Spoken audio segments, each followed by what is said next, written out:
প্রিয় বন্ধুরা, আজ আমরা এই ভিডিওতে জানব এমন একটি লোকের সম্বন্ধে যে কিনা মায়ের কথা অমান্য করে হজ করতে গিয়েছিল। তারপরে তার সঙ্গে কি ঘটেছিল তা বিস্তারিত জানার জন্য আজকের এই ভিডিওটি সম্পূর্ণ দেখুন। আর ইসলামিক কাহিনী ইউটিউব চ্যানেলটি সাবস্ক্রাইব করে অল নোটিফিকেশনস ক্লিক করুন। তো চলুন শুরু করা যাক আজকের কাহিনী। পুরনো যুগের ঘটনা। সেই সময় যোগাযোগ ব্যবস্থা এতটা উন্নত ছিল না।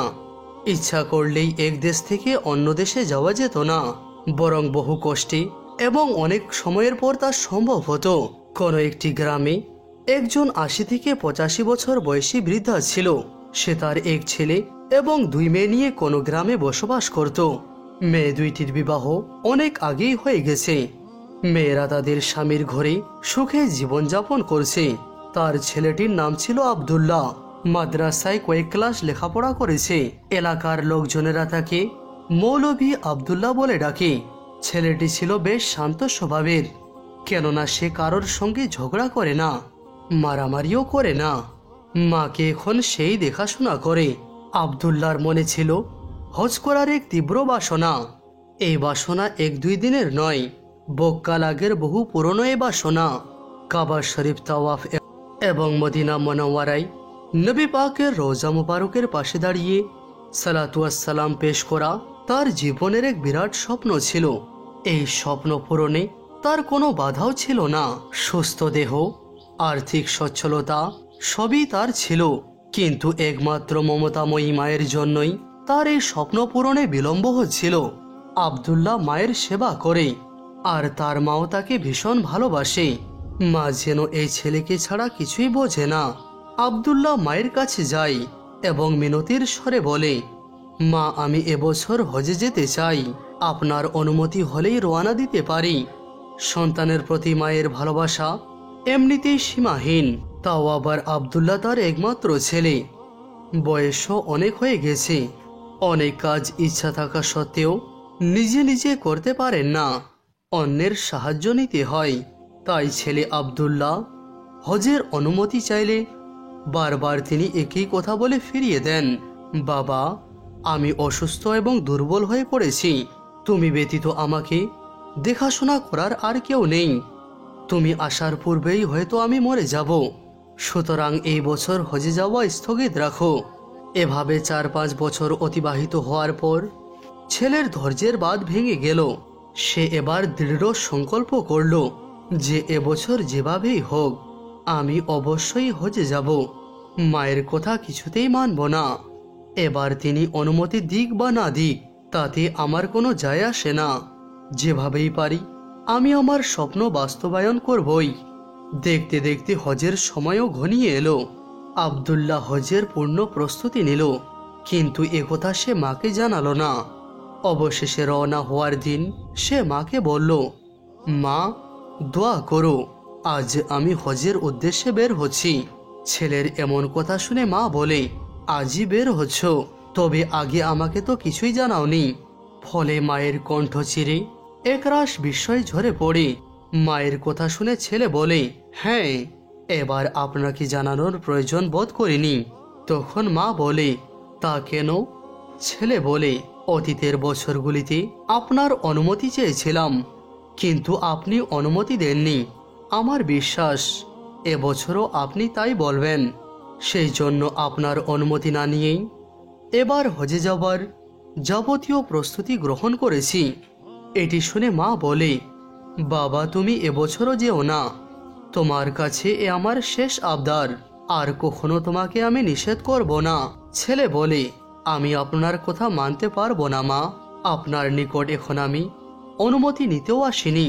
আমি এখন হজে যাচ্ছি, শুধুমাত্র এতটুকুনি জানাতে এসেছি। তখন মা বলে, বাবা, তুমি আমার শেষ আবেদনটুকুনও রাখবে না? ছেলে বলল, না, রাখবো না, রাখতে পারি না। কারণ আপনি কেবল প্রতি বছর একই অজুহাত দিয়ে থাকেন। বলেন যে তুমি হজ থেকে ফিরে আসার আগেই আমি মৃত্যুবরণ করব, তাই তুমি এবছর যেও না। অথচ আপনি হজের পরেও মারা যাননি। ছেলের মুখে এমন কথা শুনে মা বলে, তুমি ছেলে হয়ে এই কথাটি এভাবে বলতে পারলে? ছেলে বলল, হ্যাঁ, না বলে কোনো উপায় পাচ্ছি না। মা, এবছর আমি অবশ্যই হজে যাব, চাহে আপনি মরে যান অথবা জীবিত থাকেন। এ কথা বলে আব্দুল্লাহ বগলে একটি কিতাব রেখে বাড়ি থেকে বেরিয়ে মক্কার উদ্দেশ্যে রওনা দিল। এই সময় বৃদ্ধা অনেক আকুতি মিনতি করে বলছিলেন, বাবা, তুমি এবার হজে যেও না। আমার মন বলছে যে আমি এবছরেই মারা যাব। আমাকে একাকী ছেড়ে যেও না। তুমি চলে গেলে কে আমার খেদমত করবে, কে আমাকে দেখাশোনা করবে? আমার তো আপনজন বলতে দুনিয়াতে আর কেউ নেই। তোমার বোনেরাও তো জামাইয়ের বাড়িতে চলে গেছে। তার মায়ের এই কথাগুলির দিকে আব্দুল্লাহ বিন্দুমাত্র ভ্রুক্ষেপ করল না। ফিরে এসে মাকে দুখানা সান্ত্বনার কথাও শোনালো না, এমনকি সে ফিরেও তাকালো না। বাড়ি থেকে বেরিয়ে এসে হজের উদ্দেশ্যে যেতে শুরু করলো। ছেলের এই ধরনের আচরণে মায়ের মনে অনেক কষ্ট লাগলো। তার হৃদয় ভেঙে চূর্ণ বিচূর্ণ হয়ে গেল। সঙ্গে সঙ্গে চোখ থেকে কয়েক ফোঁটা অশ্রুও ঝরে পড়ল। তিনি আর নিজেকে সামলে রাখতে পারলেন না। ধপাস করে মাটিতে বসে পড়লেন। তারপরে হাত দুটি উপরের দিকে তুলে আল্লাহ তাআলার কাছে ফরিয়াদ করলেন, হে পরওয়ারদিগার আল্লাহ, তুমি আব্দুল্লাহর কাণ্ড দেখেছ। সে আমার কথা শুনল না, এমনকি আমার দিকে ফিরেও তাকালো না। ওগো শক্তিশালী মাওলা, তুমিও তার কথা শুনিও না। তার দিক থেকে তোমার রহমতের দৃষ্টি ফিরিয়ে নিও। সে যেমন আমাকে কষ্ট দিল, তুমিও যেন তাকে সেই কষ্টের মুখে ফেলিও। এদিকে আব্দুল্লাহ বিরামহীন গতিতে এগিয়ে চলছে। তার মনের আশা এখন পূরণ হতে চলেছে। কোনো দিকে আর খেয়াল নেই তার। চলছে তো চলতেই আছে। অনেক দূরের সফর, একটানা আর কত দূর চলা যায়। চলতে চলতে ক্লান্ত হয়ে গেলে আব্দুল্লাহ গাছের ছায়ায় আশ্রয় নেয়। কখনো বা চলে যায় নিকটবর্তী কোনো মসজিদে। মুসাফির খানার সন্ধান না পেলে মসজিদে রাত কাটিয়ে দেয় আব্দুল্লাহ। সেখানে বিশ্রামের সাথে সাথে ইবাদত করারও অনেক সুযোগ পেয়ে যায়। একদিন এমন ঘটল, রাত্রি যাপনের জন্য আব্দুল্লাহ একটি মসজিদে গিয়ে অবস্থান নেয়।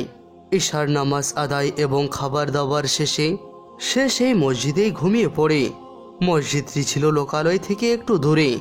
সফরের ক্লান্তির কারণে অল্প সময়ের মধ্যে সে নিজেকে সঁপে দেয় গভীর নিদ্রার কোলে। রাত তখন প্রায় ৩টা। চারিদিকে ঘুটঘুটে অন্ধকার, হাত মেললে হাতও দেখা যায় না। এমতো অবস্থায় আব্দুল্লাহ ঘুম থেকে জেগে ওঠে, ভালো করে অজু করে তারপরে তাহাজ্জুদের নামাজের জন্য দাঁড়িয়ে যায়। নীরব নিস্তব্ধ নির্জন পরিবেশে বড়ই একাগ্রতার সাথে নামাজ পড়তে থাকে আব্দুল্লাহ। মসজিদের দরজা তখনও খোলা ছিল।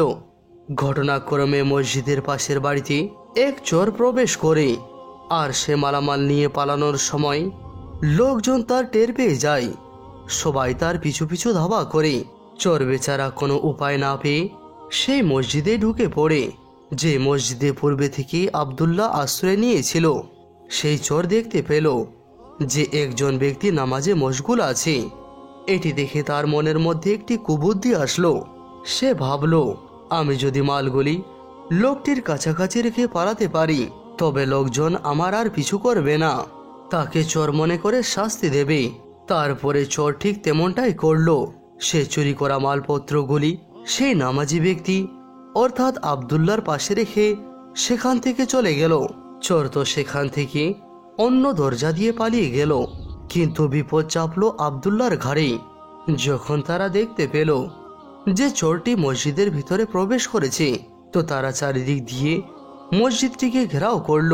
কিন্তু ততক্ষণে প্রকৃত চোর পালিয়ে যেতে সক্ষম হয়ে যায়। এক পর্যায়ে কয়েকজন সাহসী লোক মসজিদের ভিতরে প্রবেশ করে তারা দেখতে পায় যে একজন ব্যক্তি নামাজ আদায় করছে। তার পরনে ছিল একটি পাঞ্জাবি এবং পেছনে রাখা ছিল সেই চোরাইকৃত মাল। তারা এটি দেখে বিস্মিত হয়। তারা এমন চোর কখনো দেখেনি।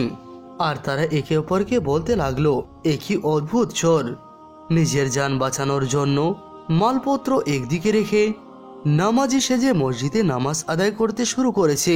এই দৃশ্য দেখে এলাকার লোকজনেরা ক্রোধে ফেটে পড়ে। একে তো চোর, অন্যদিকে আবার ভণ্ডামি, এ কি আর সহ্য করা যায়? তারা তাদের ধারণায় মৌলবী লেবাসধারী চোরকে টেনে হিচড়ে মসজিদ থেকে বের করে নিয়ে আসলো। তারপরে শুরু হয় মারধর। যে যেভাবে পারে মারতে থাকে, লাথি ঘুষি কিল ঘুষো, কোনো কিছুই খেতে বাদ পড়েনি আব্দুল্লাহর। মারধর করার পর পরের দিন তাকে নিয়ে বিচারকের দরবারে গিয়ে উপস্থিত হয়। আর গিয়ে গ্রামের লোকজন বলতে লাগে, বিচারপতি, এক আশ্চর্য ধরনের চোর, এর দ্বিগুণ শাস্তি হওয়া উচিত। একদিকে সে সুন্নতি পোশাক পরেছে আর সুন্নতের অবমাননা করেছে, তেমনি অন্যদিকে মসজিদে গিয়ে নামাজে দাঁড়িয়ে মানুষকে প্রতারিত করতে চেয়েছে। বিচারক সবকিছু শুনে কিছুক্ষণ ধরে চিন্তা করলেন। তারপরে গম্ভীর কণ্ঠে উপস্থিত জনগণদেরকে ফয়সালা শোনালেন। তিনি বললেন, চোরের শাস্তি হিসাবে এর হাত কাটা হবে, চোরাই মাল মসজিদে রাখার জন্য তার পা কাটা হবে, এবং মৌলভী বেশ ধারণ করে এ জঘন্য কর্ম করার জন্য এর দুই চক্ষু উপড়ে ফেলা হবে। শুধু তাই নয়, শাস্তি কার্যকর করার পূর্বে তাকে গোটা এলাকায় ঘুরিয়ে আনতে হবে। তার সাথে একজন ঘোষণাকারী থাকবে, সে উচ্চস্বরে বলবে, মৌলবীর বেশ ধারণ করে যে এই কুকর্ম করবে তার শাস্তি হলো এই। বিচারকের কথা অনুযায়ী লোকজন তাকে এলাকায় নিয়ে গেল। চতুর্দিক থেকে লোকজন তিরস্কার এবং বিদ্রুপ করতে লাগলো। ঘোষণাকারী ঘোষণা করল যে যে ব্যক্তি মৌলবীর বেশ ধারণ করে চুরি করে আর চোরের মাল মসজিদে রেখে নামাজ আদায় করে তার শাস্তি হলো এই। এতক্ষণ ধরে এলাকাবাসীর অকথ্য অত্যাচার এবং লাঞ্ছনা সহ্য করে যাচ্ছিল মৌলভী আব্দুল্লাহ। সে একটি টু শব্দও করছিল না। কিন্তু যখন ঘোষণাকারী বিচারকের কথাগুলি উচ্চারণ করলো, ও কথা না বলে বরং এটি বলো, যে ব্যক্তি মায়ের কথা না মেনে হজে যাওয়ার আশা করে তার এই শাস্তি হয়। ঘোষণাকারী মৌলভীর কথা বুঝতে পারে না। সে বলে, এই চোর, তুই এই কথার মাধ্যমে কি বোঝাতে চাচ্ছিস? আব্দুল্লাহ বলল, কিছুই না, আমি যেইভাবে বলছি তুমি সেইভাবে ঘোষণা করো। এরপরে লোকজন পিড়াপিড়ি শুরু করলো যে এই কথার দ্বারা তুমি কি বোঝাতে চাচ্ছ তা এক্ষুনি পরিষ্কার করে খুলে বলো, নইলে এক্ষুনি তোমাকে আবারও মারধর শুরু করব। লোকদের চাপাচাপিতে আব্দুল্লাহ সবকিছুই বর্ণনা করলো, একটি কোথাও সে বাদ দিল না।